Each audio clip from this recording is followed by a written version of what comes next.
Right. Let's go.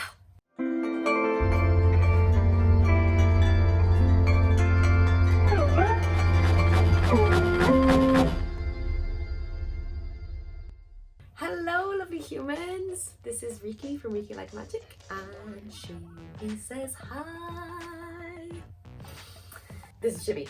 Sometimes I'm like, do you know Shibby? Do you know? I mean, this is a relatively small channel, so I'm like, do I have to point to him every time? It's very confusing.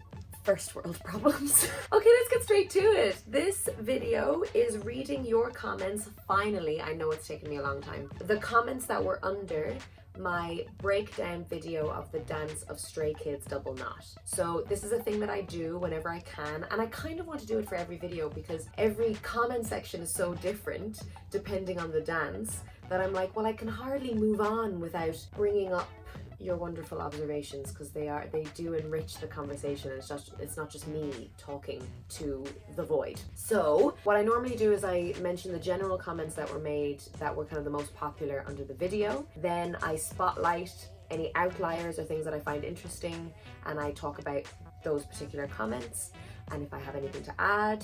And then we have a bit of a conclusion. I don't know, a conclusion. So without further ado, let's get started. We begin with our general, I have to put on the glasses. I'm so tired these days, so I'm not putting in contact lenses. It's hurting me too much. So we will go with the glasses, but I think they're fetching, you know? Okay, so generally, it's usually with new videos that aren't BTS related. I got another introduction to the members and the history of the band, which was really interesting as per usual.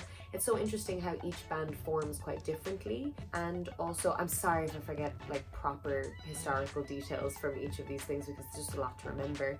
But just kind of getting an introduction and like hearing who you all love and why is always a joy. Then another bunch of comments were explaining the meaning of the song, because I just didn't delve into the English subtitles even about the song. I just watched the dance many times. The meaning of the song, some people were saying it relates a lot to the movement that I was watching and the way I was interpreting the movement. It's kind of about tying up your laces before you head out into the world, and that kind of toughness and that kind of preparedness and that readiness, which I think is so interesting. This is something that just, I am floored at the talent by K-pop choreographers, because they're able to give that meaning in the body without you even knowing the lyrics. So you can get a sense of the general feeling through the body alone. Now, I know language is required for detail, to add detail, but that's what I love about the body, is that you can always get just a general sense of something or someone or a situation through the body alone, and something that can never really be put into language as well, which I think is class. And also just they're so talented to be able to do that. I mean, I think art does that anyway. Like when I'm making something, I'm not like, I will make a dance about sadness. I'm just like, I feel this way and my body is now going to move, and I'm going to make something holding this feeling whilst I'm doing it. And then suddenly there are movements that can be read that way by other people because it comes from a particular place, you know? And the fact that these choreographers can do this for commercial reasons is fab. And then another bunch of comments were really happy that I was branching out away from BTS. So I hear this, I fully hear you, and I loved talking about other dances as well. So thank you for the feedback.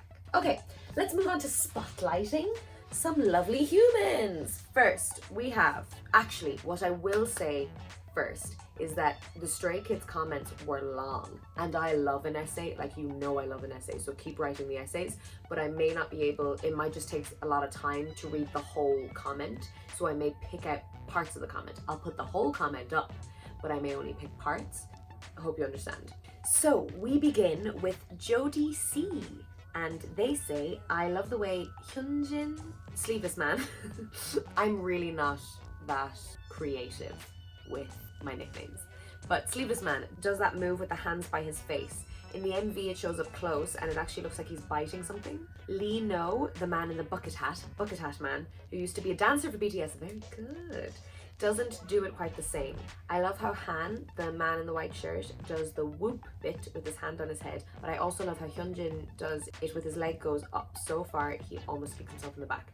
I know what you mean by this. I know this moment. I can literally replay it in my head, because white shirt man was in the center and does the thingy with the hat and the whoop, and the down, and I loved that. But also Sleeveless Man goes and does it very differently, does the same move but really differently, and picks up the leg, and I really enjoyed that as well. I enjoyed that they had the room to do it slightly differently, and the fact that when they did it slightly differently, it was so strong. You can't pick a favorite because it's just so authentically them and their choice. Love it. So thank you for this comment, because I didn't even have to watch the dance back. I was like, fully know what you're talking about there. So thank you, Jodie C. Next comment, we have hi. Thank you, hi. I'm going to skip down the comment and read out. A lot of people don't react to their dances because they aren't as difficult or elaborate as other boy groups. I actually really love that they always try and use dance techniques that will match, support, enrich their songs, no matter how difficult and hard they look. So thank you so much for appreciating and loving this dance with us. Class, lovely comment, because I hear that. I'm kind of a bit of a going against the flow with this. I actively fight against this feeling of you need to have tricks and do impressive things in dance to be of value.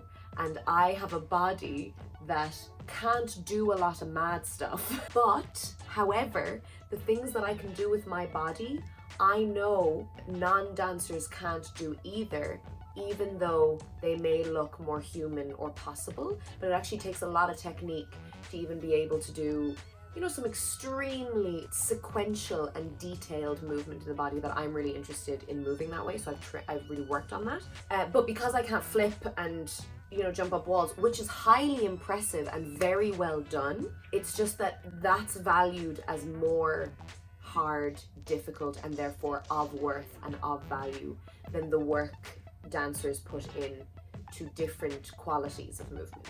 So the fact that Stray Kids may not be doing all of the difficult mad stuff, or like have the fastest dances or have the most technical dances, that does not a good dance make. Like, sometimes simple is best. Like, you know that.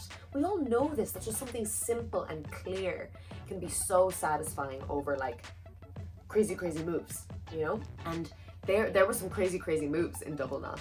However, there was a lot of breath and space in order to kind of feel the feelings that they wanted to portray. And I think that's actually a very mature and intelligent artistic choice, rather than throwing dance at a viewer as much as possible, you know? So thank you very much, hi and hello. Next we have Luciana Romiavi. Tell me how to pronounce it. And this is paired with another much longer comment from Amy that I'm going to kind of pop between the two. But Amy's is long, so we're going to kind of jump in within Amy's. And then Luciana reads, I completely agree about the jugular thing. To me, the neck is such a fragile and delicate place, so the fact that they pull their heads back to expose it is so vulnerable, much like a dog will roll on their back to portray submissiveness. It is such a contrast to the alpha-like tone of their other gestures. Everything else is so aggressive that the vulnerable neck is an immediate and immense eye-catcher. Just perfection. Thank you for this comment. And I'm so glad I kept that in my edit, me talking about the neck, because I was like, this is insane. This is actually insane that I'm talking about this kind of fight or flight, this exposing the neck kind of stuff. But a couple of you, like, this is coming on to Amy as well, were really like, yes! And that just made me feel not alone. I don't even know if the choreographer was going for that. Maybe it came from a subconscious place and they actually were going for that but just didn't know it in a rational way. But I just love how you came with me on that journey. So Amy writes, now I may use different parts of this, you know, so that it fits on the screen, but actually Amy writes a lot of stuff, so I may be jumping back to Amy's things because it's a fucking great essay. So Amy writes about the jugular thing. Third, my biologist self is absolutely thrilled over you going full dance nerd mode and comparing some of the moves to a fight or flight response and contrasting the moves in the chorus, especially that exposing your neck part. Like, whoa! It just goes back to how well you articulate things. I'm floored. Thanks! I mean, I don't know how I come out with this stuff. Like, I don't know how. I think you all would have the same experience in your own lives. Like, if you love something deeply enough, you can start to talk about it and you surprise yourself even, because you didn't even know you were having these thoughts, and then they just come out when you're just like blah, blah, blah, blah. So thank you. And then Amy says some other really lovely stuff. Finally, I knew you'd notice the dance line anyway, since they're all such great performance, but I'd like to especially thank you for noticing pink-haired man's Chongin.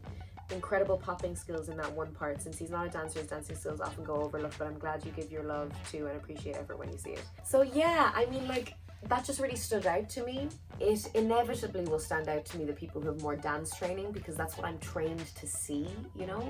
So I can tell, almost in quite a biased way. I'm like, yeah, dance training, and then I'm just like zoom in on that. But I really try to, movement is movement, and if movement is done well by dancer or non-dancer, it surely should be clear, you know, that that's happening. So yeah, pink-haired man totally got that. He did it. It wasn't an arm. It wasn't mainly an arm thing. It was like a chest thing as well. They used it. Boom. That was very good. So yeah, thanks, Amy. Amy, I'll probably come back to some of your, like, the rest of your comment, because there's some class stuff in there. So thank you so much, Luciana, Roniv, and Amy. We're going to move to a long-time subscriber and commenter, 60 Does Stuff. Hi, 60! Another beautiful essay, and a lot of it is an introduction to the members, but I just wanted to point out two things. So the beginning of the comment says, this is not a reaction channel, and I thank you for echoing that back to me and mirroring that back to me, because it isn't a reaction channel, lads. We all know this at this point. I mean, people use the word reacts the way that I would use the word Skype as a verb, just like, oh, let's Skype. And it's like, I don't mean we necessarily have to use Skype, but can we talk to each other? So it's the same way, like, I'm reacting to a channel. A lot of you, I can tell, use it just because it's the verb that you normally use, and probably breakdown takes longer, or an analyzing takes longer to say. So I fully hear that as well, but it is not a reaction channel, so thank you, 60. And then also, you spoke a lot about how BTS and Stray Kids are part of your kind of faves at the moment, and then also saying that I think they have a similar energy as early BTS, especially in their early stuff too, that aggression and youthful frustration, that energy. So I really feel that as well. I think maybe I'm very attracted to that too, that kind of energy that's very, very difficult to find, and they remind me of early BTS as well, so I kind of hear that. And you also have an affinity for like rap voices as well, and it's hard to find those deep voices too. So thanks, 60. Thank you so much for your comment. And we finally have Little Euphoria. They say, I always interpreted the ha-ha's air sound part, the I can't do it. Sorry, I don't know how else to describe it. Very well very well described, as like blowing on his fist knuckles before throwing a punch. Now, literally, I've just decided that's what it is after reading this comment. When I read this comment when my video came out, I was like, that's what it is. That's exactly what it is, in my opinion. I loved that analogy. Like, especially in the music video, Hyunjin does it with such charisma that I could believe he's about to beat someone. Yes, my three favorite groups are BTS, Luna, and Stray Kids, so your channel is a gem for me. Way! I'm so glad it's a gem for you, and thank you, Little Euphoria. Like, genuinely now, it's just what it is in my head, so thank you for that image. Very, very helpful image. We're going to talk about the moment a little bit more, because I'm not alone in that being one of the best things I've ever seen in my life, and a lot of you wrote about it, and it was just so fun to read how it affected you. So there was actually like some physical descriptions of what people went through when they first saw that. I don't react to things very well. I actually get really quiet when I watch something for the first time, but when I watched that dance for the first time and they did that thingy, I made a noise. Like, I made like a, I don't know if I can even replicate it, but it was like, like, it was like what has just happened? I mean, the grunting was not attractive when I first watched this dance. So we have Sophie Cumry. They say, the first time I watched them do the bite bit, I had the exact same reaction. My teeth were gritted, my nose was scrunched, and my brows furrowed. It was nasty and I loved it. And Hyunjin, Sleeveless Man, my bias, really lived up to his title as powerful dancer, because he hits the hardest for sure, and his facial expression really sells it too. Like, I get you that this physical, visceral thing happens within a person when they watch that. I think it's like that peak climactic animalistic point of the dance, because the whole dance is raw and animalistic, and then that is just like a thank you very much moment. So thank you, Sophie, for that. And I think Amy also adds to this by saying, it's so rare to see a certain dance move leaving me speechless, they mean, because though you share your level of enthusiasm across all your breakdowns, there's hardly moves that leave you at a loss for words. And I'm so glad Sleeveless Man Hyunjin's breathing into his open hands and then punching his fists outwards did that for you. I had to literally pause the video and go take a breather the first time I watched it. It's more noticeable in live performances and close-ups, where his facial expressions add to almost inappropriate way he does that move. He kind of looks like he's yelling, roaring into each hand, and within a millisecond his expression turns into the softest, slyest smile as he cocks his head to the side and pushes his fists out. It's so cheeky and I'm in love. I get you. I mean, these people are just experts at their facial expressions, like, because they're so used to the camera being like here. They must practice, like actually practice, which just, if I had to do that, I would inwardly collapse on myself with cringe if I were to have to practice my eyebrows, like class, unreal. So I just love that. I love how we all had like this moment when we first saw that movement. And we are finished with our spotlight comments. Thank you so much everyone for that glorious conversation. I loved that. Yeah, it's just a joy. It's just so fun to do this. I hope you like this too. I wanted to say some things that I've noticed is the comment section and the people who are attracted to different K-pop groups are all so different. Like the comment section under the Luna video, you generally get a sense of like different people writing, and different types of people writing who like Stray Kids, and different types of people who like BTS write in these different ways. So the comments are always so different, and the types of people who are attracted to different groups are so different, and it's so fascinating. And I just kind of wanted to say that out loud because there's really a very clear difference, and I can't put it into language, but there's definitely a difference in the comment sections and the personalities that come from the comment sections. It's so interesting. And so finally, before ending this video, I want to make my mini announcement that I made in my Reading Luna comments video, which is to ask that we don't tell me to react to things in the comments down below. So when the comment section gets spammed with a lot of please react to this, react to this, react to this, please react to this, I've gotten comments from you guys saying like, literally for your own enjoyment, I think you would really enjoy this. Then I'll go and watch it if I have the time. And I understand why you would want to share these things with me.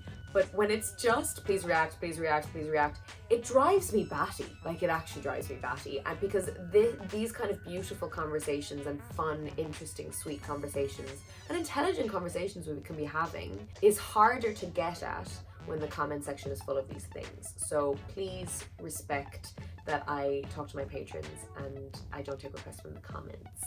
Thank you for your understanding. So if you enjoyed this video, you can like, you can subscribe, you can ring the little bell that gives you all the notifications, you can share it with your friends, and you can follow me on Instagram and Facebook. Remember, you are who you choose to be, and you are part of something bigger and deeper than yourself. And this is Shibby, and Shibby says bye.